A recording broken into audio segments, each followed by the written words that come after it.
김어진 쇼의 김어진입니다. 현재 시각은 9시 30분이고요 9시 50분부터 시작하는 영화를 한 편 보려고 건대 입구에 와 있습니다. 영화 제목은 타르고요. 케이트 블란쳇이 천재 지휘자로 나오는 심리 드라마라고 합니다. 지금 바로 보러 가겠습니다.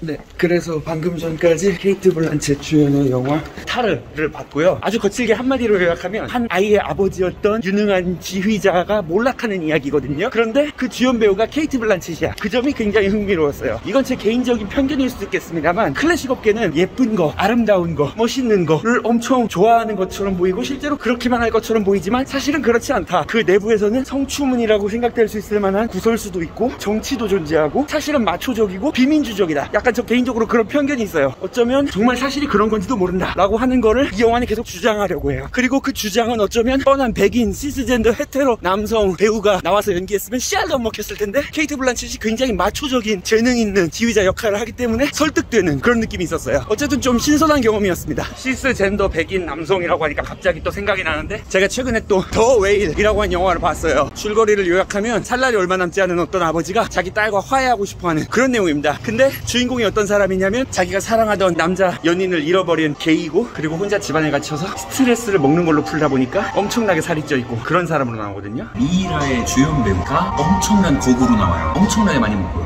사실 한꺼풀 벗겨놓고 보면 되게 뻔한 이야기거든요. 당신은 아름다운 사람이다, 화해하고 싶다, 그동안 말 못해서 미안하다, 뭐 그런 얘기하는 영화예요 사실은. 근데 이제 비만인이고 게이라고 하는 정체성이 붙으니까 그 얘기가 뭔가 좀 그럴듯해 보여. 갑자기 나쁘지 않았는데 그렇게 썩 좋지도 않았던 기억이 있어요. 그리고 제가 최근에 본 영화 중에 하나가 뭐냐면 서치 2 봤어요.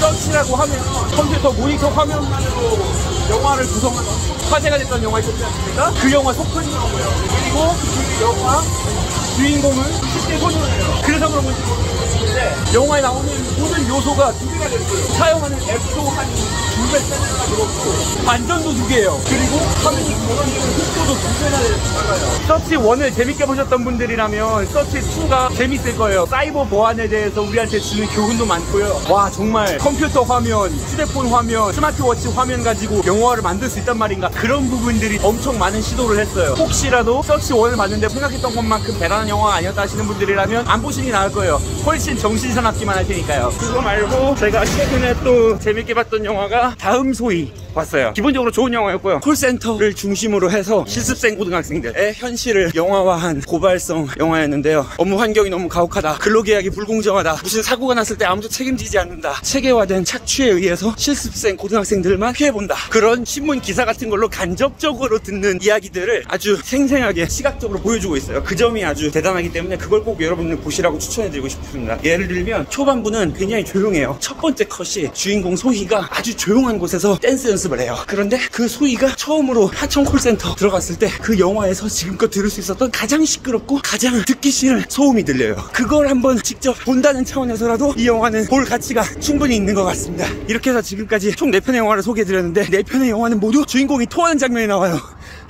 왜 그런지 모르겠어. 근데 내가 기억이 나. 너무 강렬해서. 이제 좀 이따 들어가서 봐야 되는 스즈메 문단속도 과연 그럴지 한번 확인을 해보겠습니다. 네, 그래서 지금까지 스즈메 문단속을 보고 나왔고요. 많은 사람들이 평한 거 딱 그대로인 영화여서 상당히 놀랐어요. 확실히 동북대지진을 레퍼런스하는 장면들은 굉장히 노골적으로 있었고요. 그런데 그건 사실 후반부만 그래요. 전반부는 사람들이 더 이상 오지 않는 쇠락한 마을들을 보여주면서 그곳에서 번성하지 못했던 사람들의 마음을 위로해 주려는 듯한 이야기가 나오고 폐허가 굉장히 아름답게 그려져 있고 그런 얘기가 전반부까지는 있어요. 그런데 그런 전반부를 보여준 이유가 뭐냐? 후반부에서 3월 11일부터 일기가 작성되지 않은 어떤 어린이의 일기를 보여주기 위해서였던 거죠. 초속 5cm 했고 너의 이름은 했고 날씨야이 했는데 이번에 애니를 만들면 무슨 얘기를 해야 좀 쓸모가 있을까, 그거를 찾다가 이런 이야기를 쓰기까지 이른 거 아닐까 그런 생각이 들었습니다. 그리고 그게 맞는 것 같아요. 그런 의미에서 괜찮았습니다. 이렇게 해서 오늘 하루 총 5편의 영화를 굉장히 급하게 여러분께 소개를 해드리려고 했는데요. 저는 지금 예약해놓은 식당이 있어가지고 그 식당에서 밥 먹으러 갑니다. 이렇게 비현실적인 일정을 짠 사람이 누군지 모르겠어. 평범한 사람들이 비현실적인 얘기하고 그러는 취미 토크쇼. 저는 김어진 쇼의 김어진이었고요. 다음 주에 다시 뵙겠습니다.